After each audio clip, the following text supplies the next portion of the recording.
Quero fazer aqui uma recapitulação histórica, senhor presidente, dos movimentos que levaram a tantas mudanças no nosso país.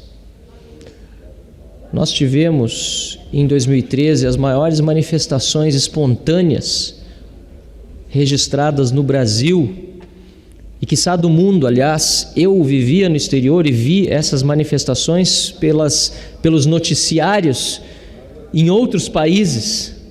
Manifestações convocadas pelo povo indignado com um governo corrupto e incompetente de Dilma Rousseff, às vésperas de uma Copa do Mundo a ser realizada em 2014, quando faltavam e seguem faltando recursos para áreas básicas e estádios sendo construídos com recursos públicos, verbas babilônicas, e por isso mesmo o povo indignado não aceitava aquela situação e decidiu ir às ruas.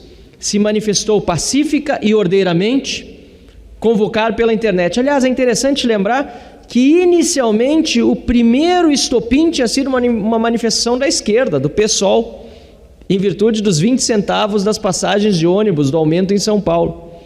Mas aquele estopim, senhor presidente, caros colegas parlamentares, acabou se transformando em algo muito maior.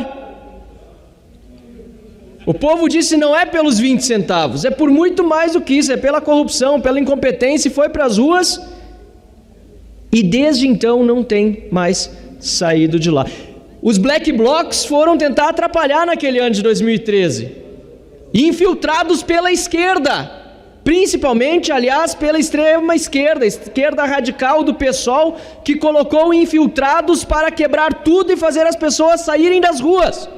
E mesmo assim, apesar daquela violência naquele então, os anos seguintes demonstraram a força do povo nas ruas, defendendo de forma ordeira e pacífica o liberalismo, o conservadorismo, novas teses que antes não estavam sendo discutidas no domínio público, até porque a esquerda, nós sabemos, tem predileção pela hegemonia e onde quer que governe não dá liberdade para as pessoas se expressarem de forma diferente.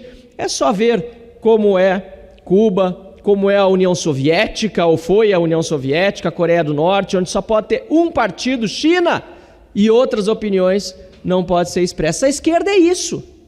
A esquerda é isso. Ela é contra a liberdade de expressão. Ela é contra a censura.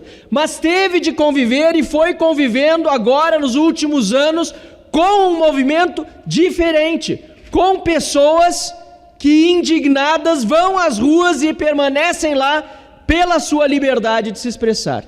É natural que um movimento nascente tenha opiniões mais extremadas, tenham pessoas não tão bem formadas, pessoas que ainda estão caminhando na formação, inclusive, do entendimento da institucionalidade de um Estado de Direito. É normal. O que não se pode admitir é que a parte seja tomada pelo todo, que a parte de radicais que há em todos os espectros ideológicos seja considerado como o todo, numa metonímia política, digamos assim. Isso nós estamos vendo hoje, quando, mais uma vez, repetindo aquilo que aconteceu durante os protestos de impeachment de Dilma Rousseff, uma parte dos manifestantes que pedem eventualmente intervenção, que pedem por alternativas que saem do escopo da democracia, são identificados como os grandes líderes ou como aqueles que representam a opinião de todos. Não o são.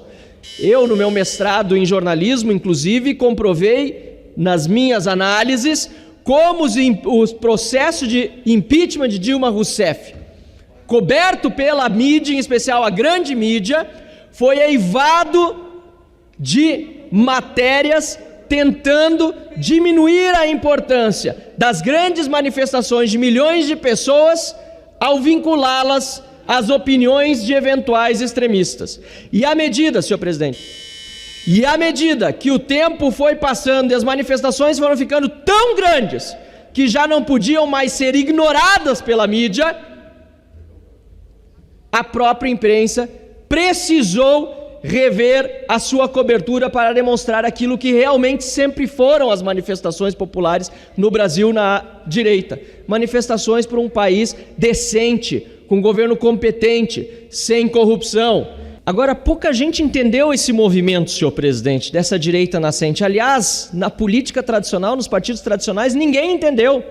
O único que entendeu que tinha uma posição maior de liderança, pelo menos diante daquela situação toda, foi Jair Bolsonaro, que apesar de não ter iniciado a organização de nenhuma manifestação, e falo isso porque eu conheço essa história e comecei, Marcelo, lá em Porto Alegre, junto com um grupo pequeno de pessoas, logo depois das eleições de 2014, com os protestos e manifestações no Parcão contra Dilma Rousseff, antes mesmo da sua posse.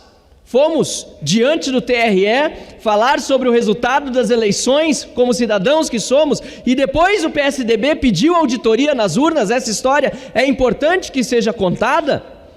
Jair Bolsonaro, em que pese não ter naquela época essa postura de iniciar as manifestações ou de liderança, entendeu o cenário, abraçou-o, e com todos os defeitos que possui e as divergências com as quais as divergências que muitos na direita têm com ele, inclusive eu, acabou ocupando esse espaço que a política tradicional tinha deixado de lado.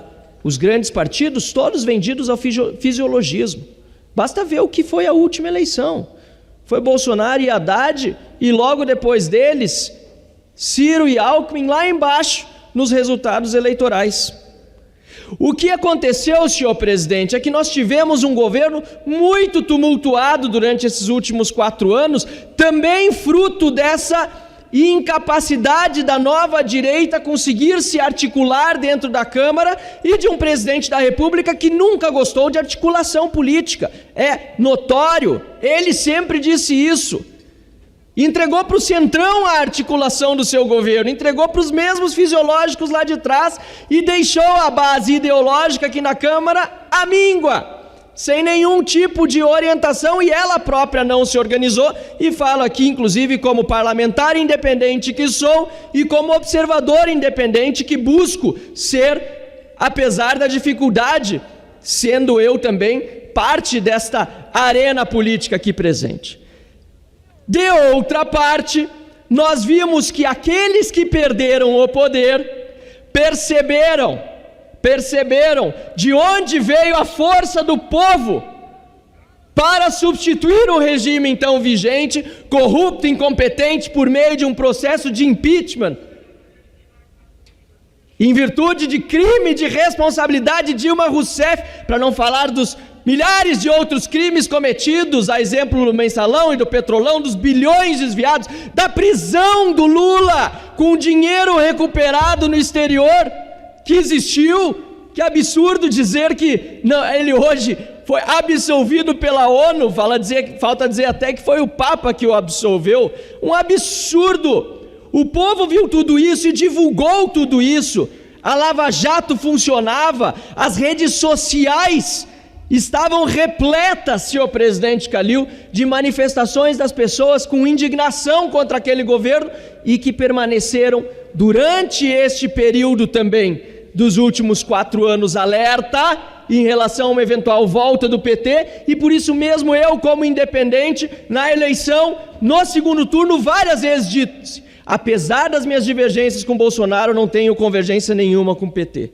Porém isso, senhor presidente, isso tudo, essa revolta da população e as redes sociais levaram as autoridades no establishment a perceber que é a nova forma de comunicação uma das verdadeiras responsáveis por esta mudança política no país. E aí que começa a censura das redes sociais. Começa o ataque de quem deveria nos defender e defender a Constituição, o Supremo Tribunal Federal e TSE, contra quem fala a verdade, não contra quem espalha fake news. E se for fake news, há lei já para isso. Não se pode tomar atitudes da forma como foram tomadas. O partidarismo também, antes da eleição, soltando Lula, anulando seus processos, durante a eleição com medidas autocráticas do TSE, desproporcionais em relação a uma candidatura, a do Lula, favorecendo-a. Decisões ou resoluções feitas dias antes da eleição ao arrepio da lei. Enfim, tivemos um judiciário parcial atuando em favor de uma candidatura e agora calando quem se manifesta, calando inclusive parlamentares, e esta é a nossa última trincheira, senhor presidente, a primeira e última, que é a tribuna da Câmara dos Deputados, e muitos agora colegas nossos em mandato ou eleitos estão sendo cerceados ao seu direito de se manifestar na internet, dando transparência aos seus mandatos e às suas atividades. Senhor presidente, é gravíssimo o momento que nós vivemos. E para concluir, quero dizer que esta análise que estou fazendo aqui nessa tribuna é compartilhada por muitos colegas. E muitos já perceberam que ou defendemos este parlamento e o direito do povo de continuar se expressando contra a corrupção, e ainda que tenha exageros, é melhor que os exageros ocorram no sentido de combater a corrupção do que varrê-la para baixo do tapete, combater a tirania do que deixá-la prevalecer. É preciso, senhor presidente, lembrar essa história recente do Brasil, para que não corramos o menor risco de fazer com que esta ditadura hoje do judiciário no Brasil, esse rompimento do Estado de Direito no nosso país, seja permanente. Temos que olhar para isso como um triste fato da nossa história. Mas cabe a nós, parlamentares, a este parlamento, aos deputados e senadores revertê-lo, porque a verdadeira voz do povo não está em nenhum outro poder. A verdadeira defesa da democracia não está em nenhum outro poder que não ser